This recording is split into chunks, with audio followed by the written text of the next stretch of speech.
அனைவருக்கும் வணக்கம்.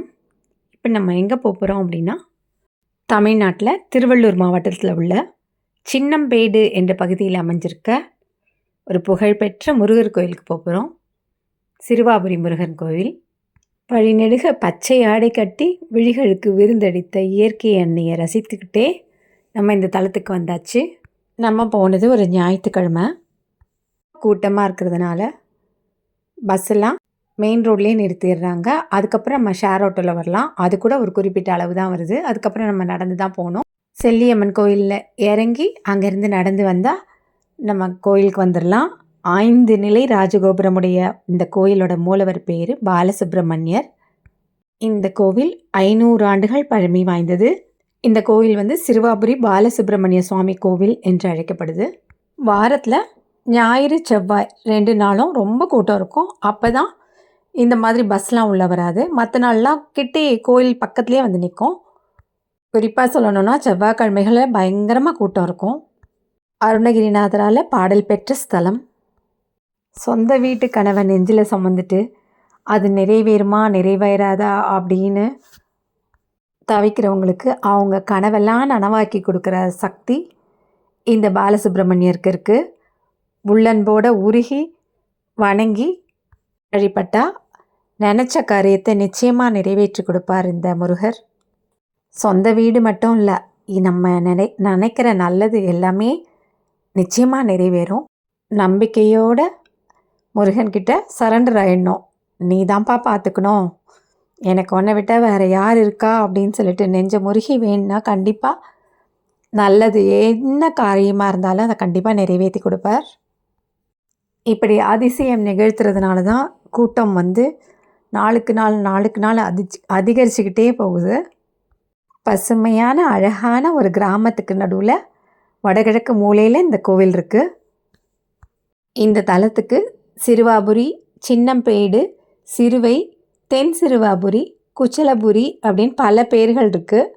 ராமாயண காலத்தில் ராமருக்கும் லவகுசனுக்கும் போர் நடந்த இடம் இதுதான் அப்படின்னு சொல்லப்படுது. கோயிலுக்குள்ள கம்பீரமான ராஜகணபதி, அருணாச்சலேஸ்வரர் மற்றும் அபித்த குச்சலாம்பாள், சூரியனார், சண்டிகேஸ்வரர், நாகர், ஆதிமூலர், நவகிரகங்கள், காலபைரவர், அருணகிரிநாதர், மயூரநாதர் ஆகியோருக்கு தனித்தனி சன்னதிகள் இருக்குது. மூலவர் பாலசுப்ரமணிய சுவாமி 4.5 அடி உயரத்தில் நின்ற கோலத்தில் ரொம்ப ரொம்ப அழகாக மனசு அப்படியே ஈர்த்துருவார். ஸ்ரீராமர் பட்டாபிஷேகத்திற்கு அப்புறம் அகஸ்தியரோட அறிவுரைப்படி அஸ்வமேத யாகத்தை தொடங்கினார். அதன் தொடர்ச்சியாக பலிபீட குதிரையை அனுப்பி வைக்கின்றனர். அந்த குதிரை வால்மீகி முனிவரின் ஆசிரமத்துக்கு வரவே அங்கிருந்த லவ குசர் 2 பேரும் குதிரையை கட்டி போட்டு தங்களோட கட்டுப்பாட்டுக்குள்ளே வச்சுருக்காங்க. இதை அறிஞ்ச ராமர் குதிரையை மீட்க லக்ஷ்மணனுக்கு ஆணையிடுறார். லக்ஷ்மணனால் அக்குழந்தைகளை வெல்ல முடியல. கடைசியில் ஸ்ரீராமர் வரவே சிறுவர்களான லவகுசனுடன் போர் புரியவே இது சிறுவா பொற்புரி என்று அழைக்கப்பட்டது. பின்னாளில் இது சிறுவாபுரி அப்படின்னு மாறிவிருச்சு. முருகப்பெருமான் வள்ளியை திருமணம் செய்வதற்கு செல்லும் வழியில் சிறுவாபுரியில் இளைப்பாறிட்டு போகிறாராம். இந்த ஆலயத்தில்தான் இந்திரன் மற்றும் தேவர்களுக்கு வீடு பேறு கிடைக்க வேலவன் அருள் புரிந்தார் என்று தலபுராணம் கூறுகிறது. கோயிலுக்கு பின்னால் இருக்க இந்த மரத்தில் மனசில் இருக்கிறத வேண்டிக்கிட்டு தொட்டில் கட்டியிருக்காங்க, மஞ்சள் கயிறு கட்டியிருக்காங்க. இன்னும் கல்லெல்லாம் அடுக்கி வச்சு தங்களோட வீடு சம்மந்தப்பட்ட கனவுகள்லாம் நிறைவேறணும், எந்த வில்லங்கம் இருந்தாலும் அது விலகி போயிடணும் அப்படின்னு சொல்லிட்டு கல்லெல்லாம் அடுக்கி வச்சுருக்காங்க.